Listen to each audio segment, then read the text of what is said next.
ஆயிங்க எல்லாரும் எப்படி இருக்கிறீங்க? America Michigan temperature 28 degree. செம்ம வெயிலுங்க. வெயில பார்க்கும்போது அவ்வளோ ஹாப்பியா இருக்கு. ஸ்கூல்ஸ் எல்லாம் முடிய போகுதுங்க.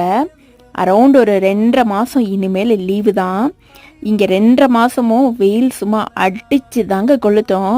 எல்லாரும் சம்மருக்கு ஏதாவது வெக்கேஷன் போவாங்க. ஏன்னா 2.5 months வீட்டுக்குள்ளே பசங்களை வச்சிருந்தோம் அப்படின்னா அவங்களும் பாவம் தானாங்க. இங்க மிஷிகன் ட்ராய் லொகேஷன்ல பாத்தீங்கன்னா ஸ்கூல் வந்துட்டு ஜூன் 6ஆம் தேதியோட முடியுதுங்க. ஜூன், ஜூலை, ஆகஸ்ட் அப்படின்னு சொல்லிட்டு 3 மாசமும் லீவு தான். கிட்டத்தட்ட ஒரு 2.5 மாசம்னு வச்சுக்கோங்களேன். ஆகஸ்ட் லாஸ்ட் போல ஸ்கூல் ஓபன் பண்ணிடுவாங்க. அதுக்கப்புறமா என்னங்க அகெயின் பேக், மறுபடியும் வின்டர் ஸ்டார்ட் ஆயிடும். அப்படியே கிளைமேட்லாம் டவுன் ஆக ஆரம்பிக்கும். அப்புறம் ஸ்னோ விழும். இப்படிதாங்க எங்க மிஷிகனோட கிரேசி டெம்பரேச்சர் போயிட்டு இருக்கு. வெங்காயம் எது குட்டி வெங்காயம் எதுன்னே டவுட் ஆயிருங்க. ரெண்டுமே ஈக்குவலா தான் இருக்கும். லாங் வீடியோ எடிட் பண்ணி அப்டேட் பண்ணிட்டேங்க. டின்னருக்கு தக்காளி தொக்கு தாங்க ரெடி பண்ணிக்கிட்டு இருக்கேன்.